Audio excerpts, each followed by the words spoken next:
My name is John, and this is my in-depth evaluation of the Winchester MP4 177 caliber air rifle.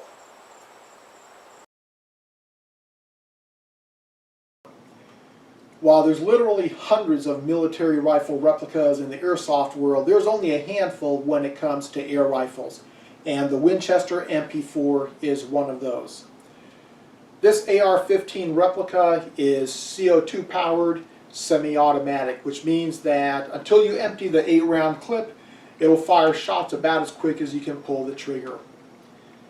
If you like realism in your military replicas, there's a lot to like about the MP4. The weight is 5.8 pounds, which makes it one of the heaviest pellet rifle replicas available.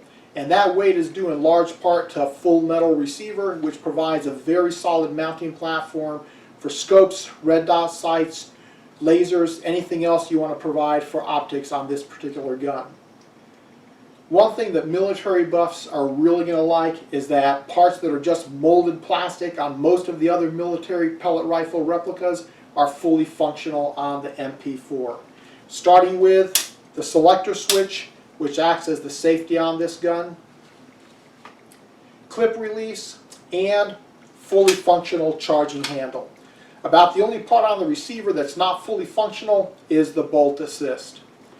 This gun also includes a fully retractable stock, and on the stock I have one of the few other accessories that I've put on this gun here, rubber recoil pad, a lot more comfortable to shoot than what the gun comes with out of the box.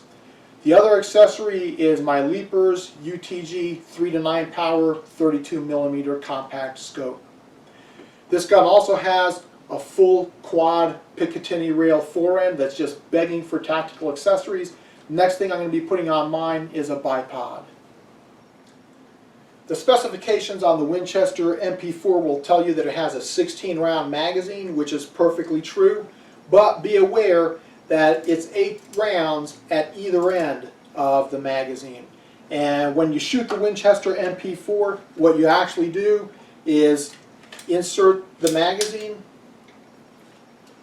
fire off your 8 shots, and then pop the magazine back out, flip it around, and reinsert it to get the remaining 16 shots. So 16-round magazine, very true, but 8 shots at a time as you shoot this semi-auto. Just one note on the ammunition magazines. Well, I mentioned that the CO2 clips you may need to kind of slap in place to make sure you get a solid seating in the rifle itself. The ammunition magazines are fairly delicate. The plastic rotary cylinders on each end are easily broken, so when you insert the ammunition magazines into the CO2 clip, insert them gently. It doesn't take very much pressure at all to seat them. Be careful or you'll break them.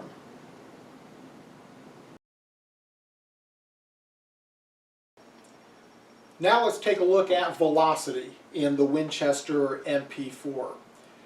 If you've read any reviews, you probably came across at least a couple stating that people are just not getting the 700 feet per second they're expecting from this gun. Those folks are almost undoubtedly shooting typical lead airgun pellets. A good example here is the Crosman Premier Supermatch, which weighs in at 7.9 grains. However, in case you don't realize it, airgun manufacturers these days test all their guns and report velocities from lightweight alloy pellets. For example, the Crosman SSP or supersonic pellet. This alloy pellet weighs only 4 grains, almost exactly half the weight of the Crosman Premier Supermatch.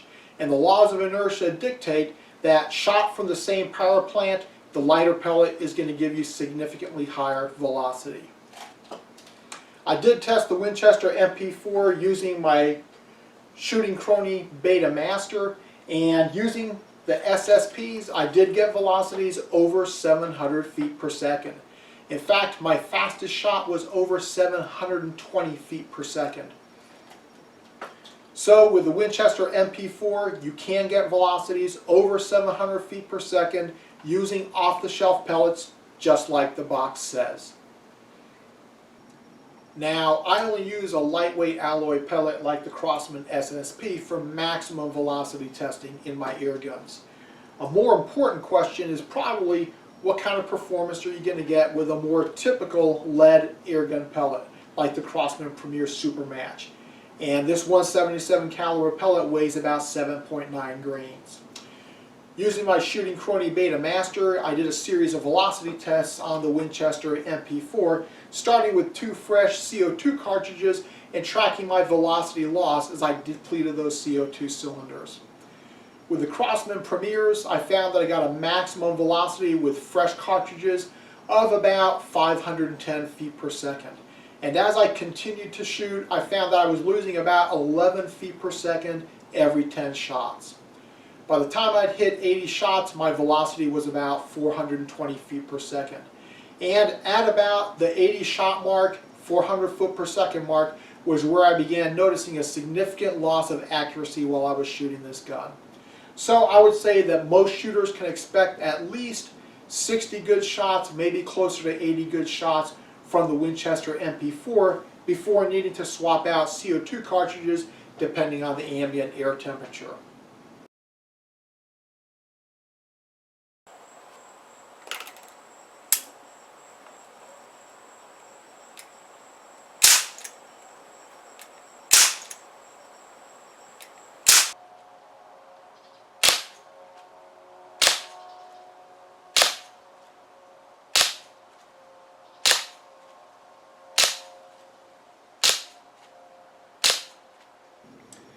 Finally, let's talk about accuracy.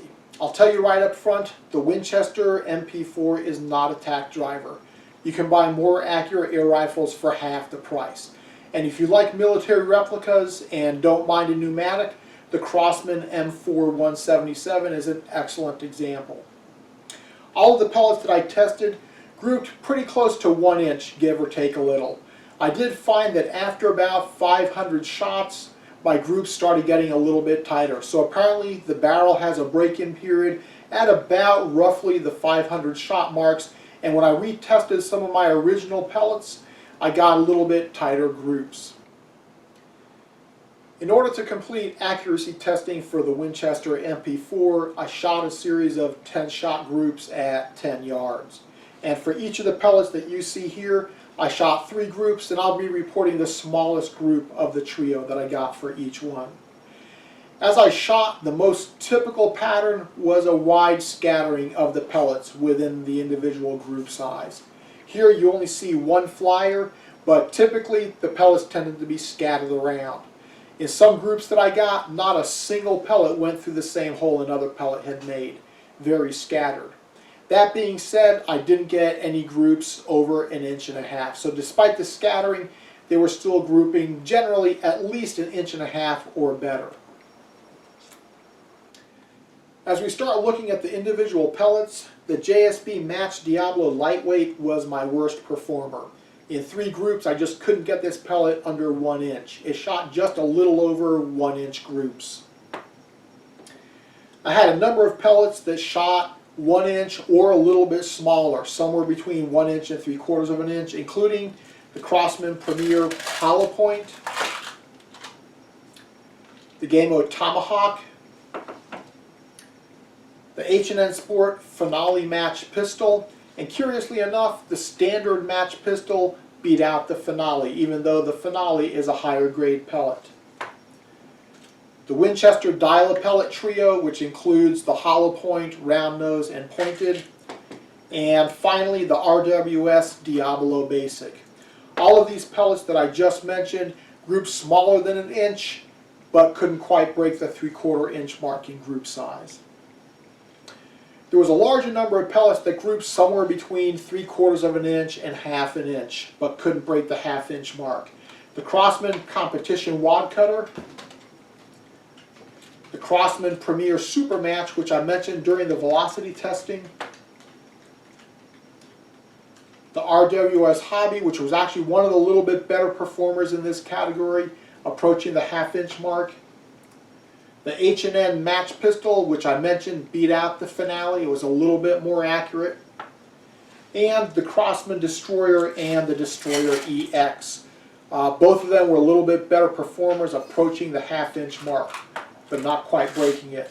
And the Destroyer EX, in case you haven't heard of it, is the Walmart version of the Craftsman Destroyer. There are some minor differences between the two pellets.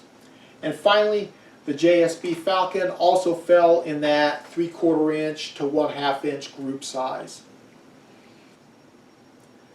There was only one pellet I tested that grouped less than 1/2 inch, and that was the Beeman hollow point coated.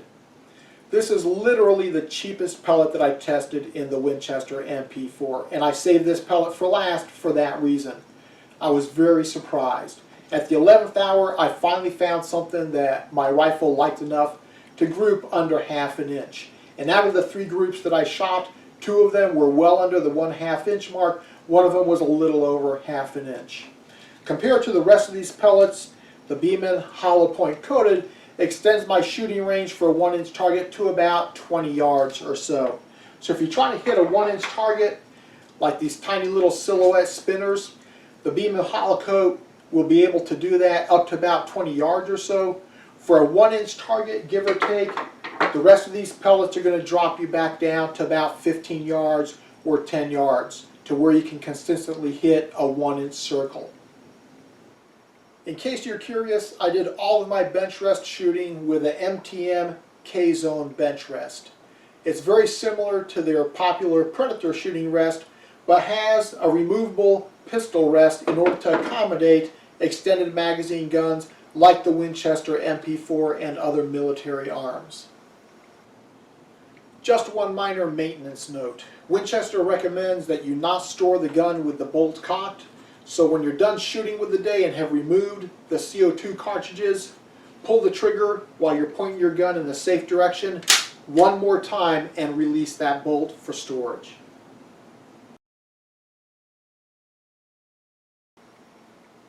If you've read any reviews of the Winchester MP4 at all, then you already know there are a few issues with this particular gun.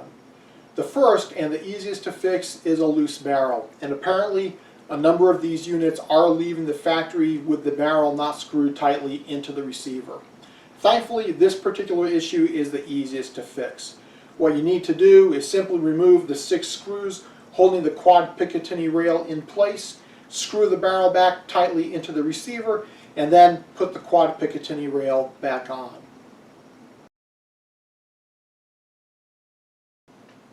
The second and more serious issue is ammunition feed problems, and this has been fairly widely reported by a lot of owners.